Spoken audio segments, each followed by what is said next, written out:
We want our final product, our blockchain node, to be like this. In this visual, we have a total of 3 blockchain nodes. But in reality, it may be difficult to prepare 3 PCs or laptops. So instead, we're going to use 3 different port numbers and create a scenario with 3 blockchain nodes. As you see here, we have 3 different port numbers. We have one that's 5000, 5002, and 5001.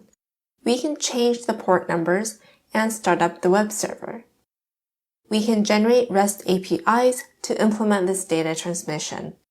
First, let's focus on this node, which is the one with port 5000, and implement this using our web server for Go. To do this, first let's go to our projects. And inside Go Blockchain, we have Blockchain, Utils, and then Wallet.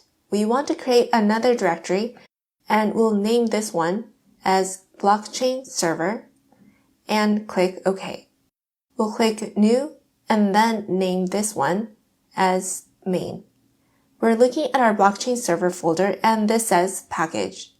We want to directly call on this later on, so we'll delete this and rewrite it to main for our package.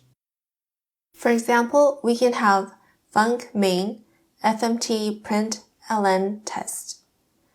Then we want to run main, so we'll click this on the upper left. We'll select Edit Configurations, and we want to add one more, so we'll click on the plus sign. We'll access Go Build, and we're going to name this Blockchain Server. Our run kind will be directory. And we don't want it located at the top, but be located in our Blockchain Server folder that we just created. We'll click on Apply, and now onto this working directory. We want the working directory to be the top folder. We'll click on OK and then run our code. And when we do, we see test down here.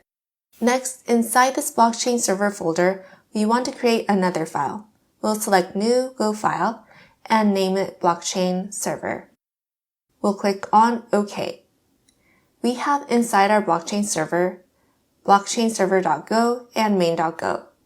Our package name is main. Let's select our blockchainserver.go, and I'm going to close this for now. First, our type is going to be blockchain server. We want to create the blockchain server struct from now. And regarding our port, we're going to specify as uint16. Port numbers from 0 to 65,535 exist, and instead of an integer, we can say uint16. Next, we'll write func blockchain server.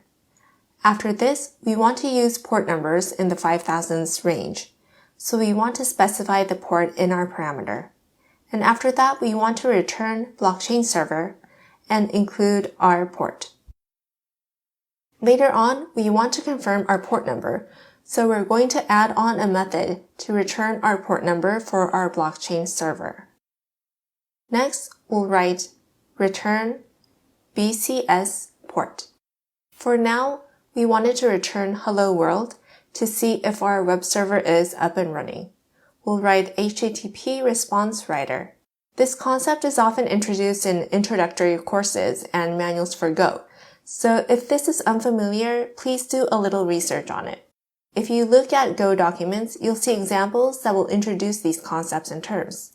These are the keywords you should be looking for when researching.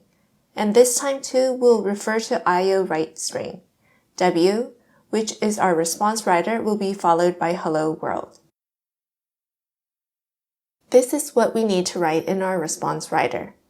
We want to call on this hello world. So we'll write func BCS blockchain server, then run.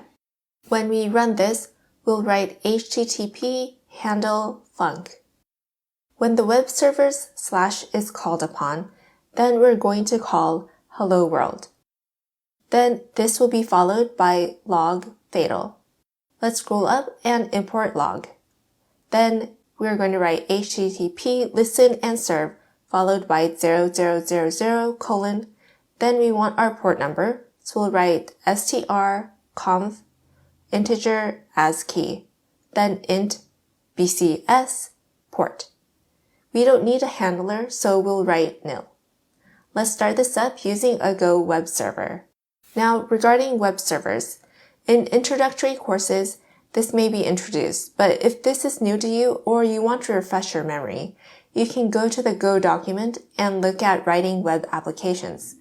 This page introduces how you can start up a web server and how to use the templates.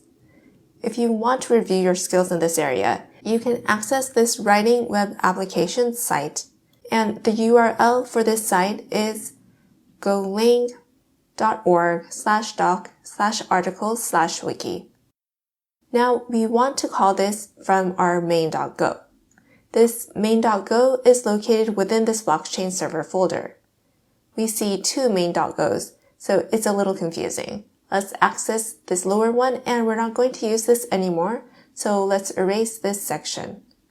We'll be using this init section, so we'll copy this and paste it to our main.go. We won't be accessing this main.go file, so we'll delete this one. And now that we've cleaned up our files, we'll be writing more codes in our main.go file that's located in our blockchain server folder. And let's delete this line here. And when we're going to run our main, we want to specify our port number, and to do that, we'll be using a flag package.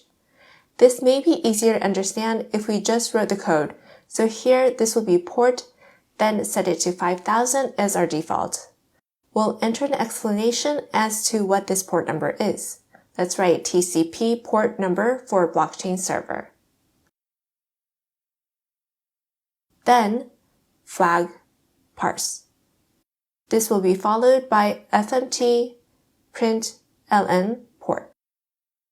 This fmt wasn't imported automatically, so we'll manually input it here. And regarding when we actually run this, let's look at our terminal for this. The folder we're looking at is blockchain_server.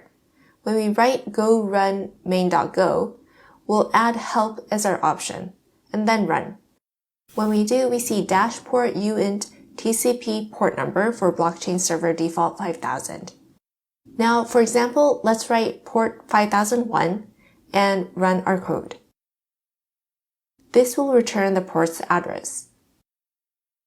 When we want to see what's inside this refers to what's inside the pointer, so we'll use asterisk.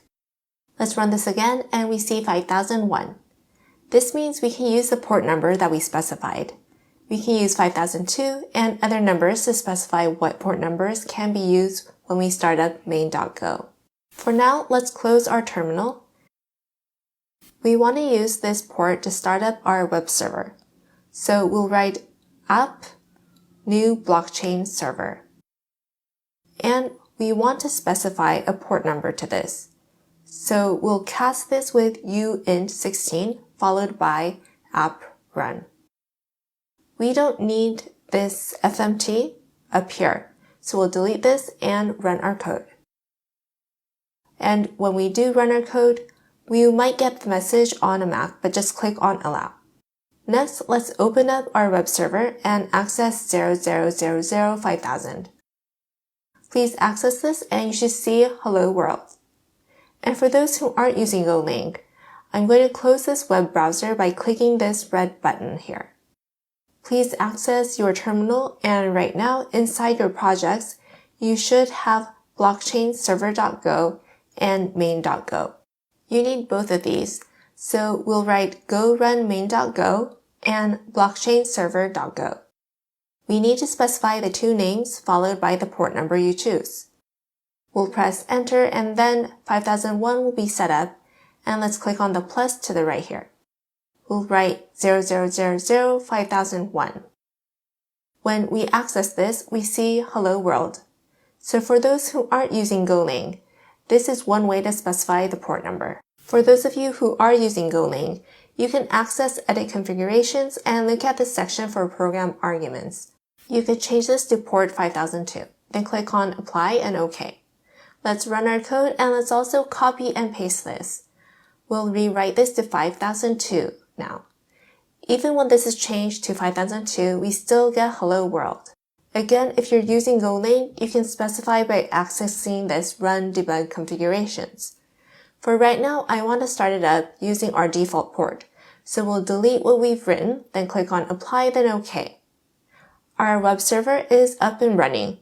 So let's move on to our next lecture.